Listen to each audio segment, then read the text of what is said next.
हाय दोस्तों, आप सभी का अपने चैनल ड्रीम जॉब विथ अंकित में स्वागत है। आज हम NTPC CBT 2 लेवल 235 में जो भी एग्ज़ाम में आए महत्वपूर्ण प्रश्न हैं 12 तारीख से 14 तारीख के बीच, वो सभी हम आज जानने वाले हैं। तो देखिए, पहला क्वेश्चन क्या आया था। पहला क्वेश्चन आया था मालदीव कहाँ स्थित है। तो मालदीव हिंद महासागर में स्थित है। और दूसरा क्वेश्चन क्या था। दूसरा क्वेश्चन एक आया था कि आवर्त सारणी में कितने तत्व हैं। तो आवर्त सारणी में 118 तत्व हैं। एक क्वेश्चन आया था कि 2021 का खाद्य पुरस्कार किसे दिया गया। तो डॉक्टर शकुंतला हरक सिंह को 2021 का दिया गया। अब पूछा जा सकता है कि 2022 का किसे मिला। तो 2022 का डॉक्टर सिंथिया रोशन जुविक को मिला। एक क्वेश्चन पूछा जा सकता है भविष्य में आने वाले एग्जाम में। एक क्वेश्चन आया था भारत का पश्चिमी तट पर स्थित बंदरगाह कौन सा है। भारत के पश्चिमी तट पर कौन सा बंदरगाह स्थित है। कांडला बंदरगाह, मुंबई, नौसेवा, मुरमगोवा, न्यू मंगलौर और कोच्चि, ये सब बंदरगाह पश्चिमी तट पर स्थित हैं।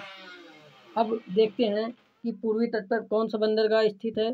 पूर्वी तट पे कौन सा बंदरगाह है। कोलकाता, पारादीप, विशाखापट्टनम, हल्दिया, चेन्नई, एन्नोर और तूतीकोरिन बंदरगाह पूर्वी तट पर स्थित है।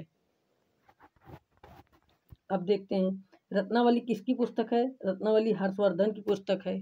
और गीतावली और कवितावली तुलसीदास की है। ये कन्फ्यूजन में रहता है, इसे ध्यान में रखिए कि रत्नावली हर्षवर्धन की है, गीतावली कवितावली और दोहावली तुलसीदास की है। तुलसीदास की एक पुस्तक और है, श्री रामचरितमानस है। ठीक। अब देखिए अगला क्वेश्चन, 6 फरवरी 2022 तक भारत में कितने हाई कोर्ट हैं। तो भारत में 25 हाई कोर्ट हैं। अब सबसे नया हाई कोर्ट भी पूछा जा सकता है कि सबसे नया हाई कोर्ट कौन सा है। तो सबसे नया high court Amravati high court है। अब देखिए तीनों सेना के अध्यक्ष कौन है। वायुसेना के अध्यक्ष कौन है। विवेक राम चौधरी। कभी कोई पेपर में एग्जाम में दिया जा सकता है कि VR चौधरी, तो इससे कन्फ्यूजन नहीं होइएगा कि VR मतलब वी से विवेक, R से मतलब राम, विवेक राम चौधरी। अब देखिए वायुसेना के अध्यक्ष हो गए। और थल सेना के अध्यक्ष कौन है। थल सेना के अध्यक्ष मनोज पांडे हैं। और नौसेना के हरिकुमार हैं। और CDS ये भी पूछा जा सकता है कि वर्तमान में CDS कौन है। तो वर्तमान में चीफ डिफेंस ऑफ मतलब CDS कोई नहीं है। CDS का पद वर्तमान में खाली है। भारत ने किसको हरा के थॉमस कप जीता। तो भारत ने इंडोनेशिया को हरा के थॉमस कप जीता। तो अब थॉमस कप बैडमिंटन से संबंधित है। ठीक। अकबरनामा कितने भागों में विभाजित किया जाता है। तो अकबरनामा 3 भागों में विभाजित किया जाता है। और तीसरे भाग को आईने अकबरी के नाम से भी जाना जाता है। हाई कोर्ट का जज किस अनुच्छेद के तहत शपथ लेता है।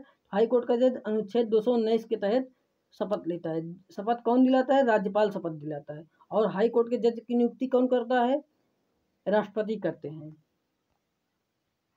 ओलंपिक में व्यक्तिगत 2 पदक किसने लिया। तो ओलंपिक में व्यक्तिगत PV सिंधु ने 2 पदक लिए। ठीक। अब BBC sport women of the year किसे चुना गया।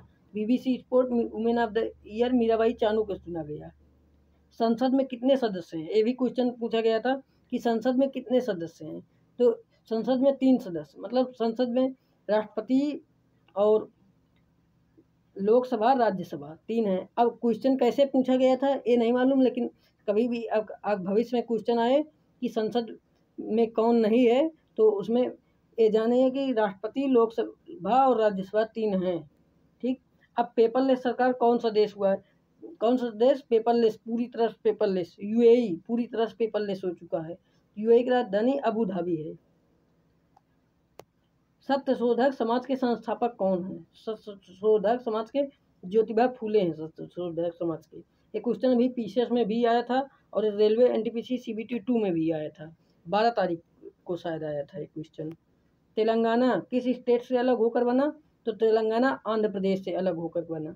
अब भविष्य में क्वेश्चन पूछा जा सकता है कि उत्तराखंड किससे अलग होकर बना। झारखंड किससे अलग होकर बना।